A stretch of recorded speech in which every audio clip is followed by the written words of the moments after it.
Agility manufacturing. WiSys supports both production order processing and shop floor control for Macola.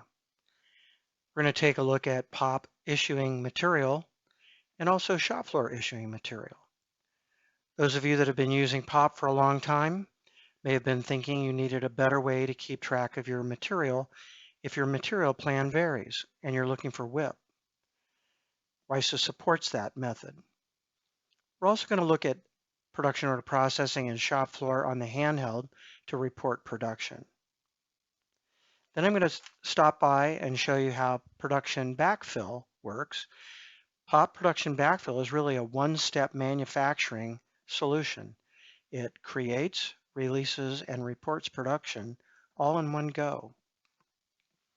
We're going to take a look at the POP console and also the shop floor console.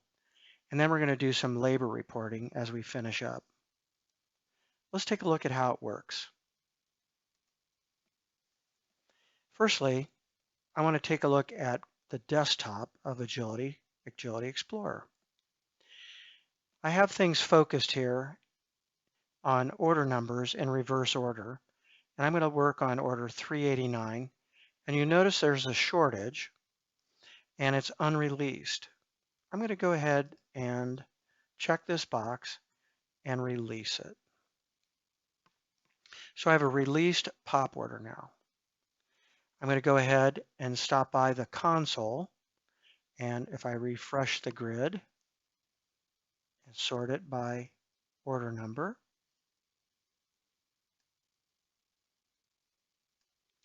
here's 389 as a released order.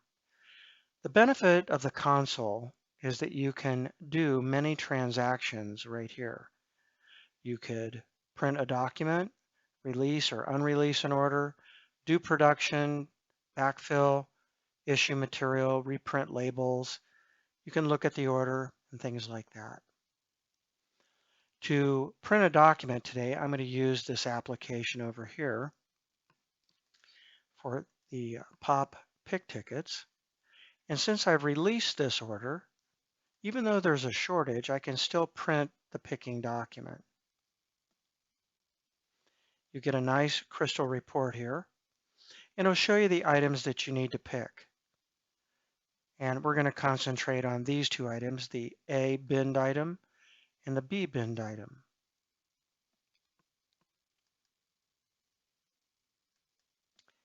Next, we'll go ahead and look at the shop order. Doing the same type of thing, we'll take a look at shop order 113 for an item called ABC. And I want to go ahead and print a document for that.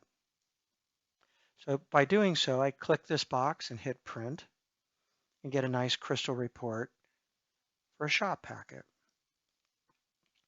I've already gone ahead and printed this document, and we're ready to go. I'm going to switch over to my view of the handheld software. I'm going to go ahead and actually type on the scanner.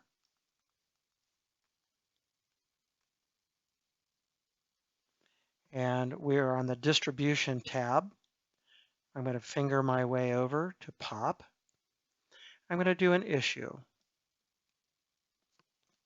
So I have my POP order in front of me, and I'm going to scan the work order number. And the item that I want to get first is the A item. So I make my way over to where the A item is, and I'm going to scan the lot and the bin. And my document tells me where to get it. And the quantity I'm going to enter, and I've issued that item. Following along, I'll do the same thing for the B item.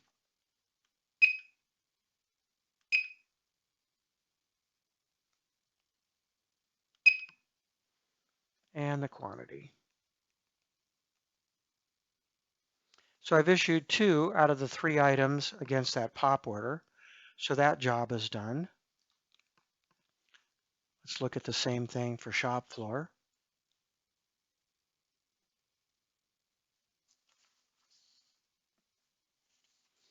And I'm going to scan my work order.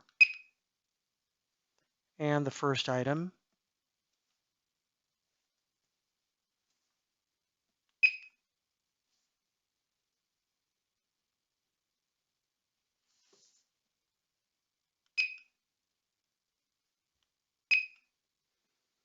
and the quantity.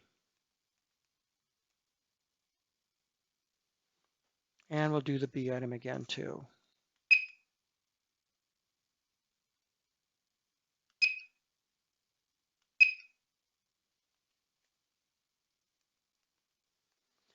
So that's how we issue material with a mobile device. You can also do that on the desktop if you need to, but because we're dealing with bins and lots, it's the easiest way to do it with a mobile device. Okay, let's take a look at POP Backfill. And we're going to bring up POP Backfill. And the item that I want to manufacture is ABC. So I'm going to come back over here for just a second.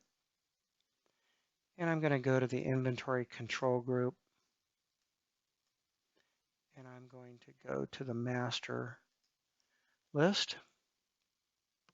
And if we type in ABC, we can quickly filter and see that the quantity on hand is 0 for that item.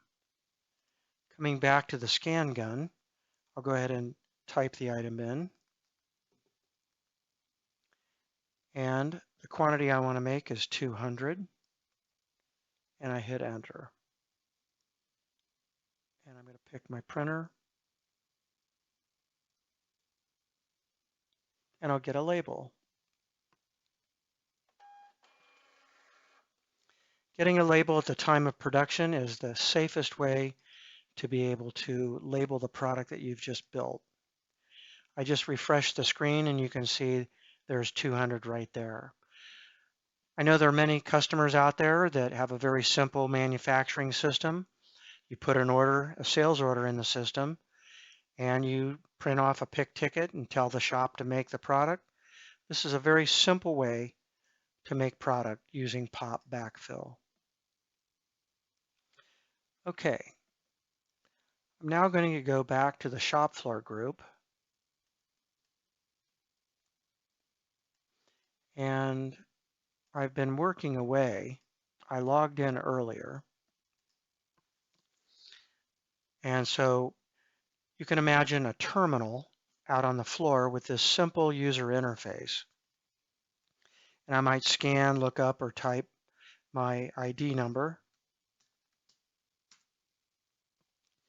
I'm going to scan or type in my shop order and my operation. And you can see here that I've been working away for 10 minutes on this order. I'm going to hit the stop button. I'm going to say that I made 10 pieces at that operation. It says, do you want to continue? I'll just say no. And then we'll go back to the shop floor console. We'll focus in on 113 as the shop order. I'm going to hit the refresh button, make sure I have fresh data. So I've gone ahead and refreshed the screen, and I have created the finished goods of 432, and I've got the labor associated with it.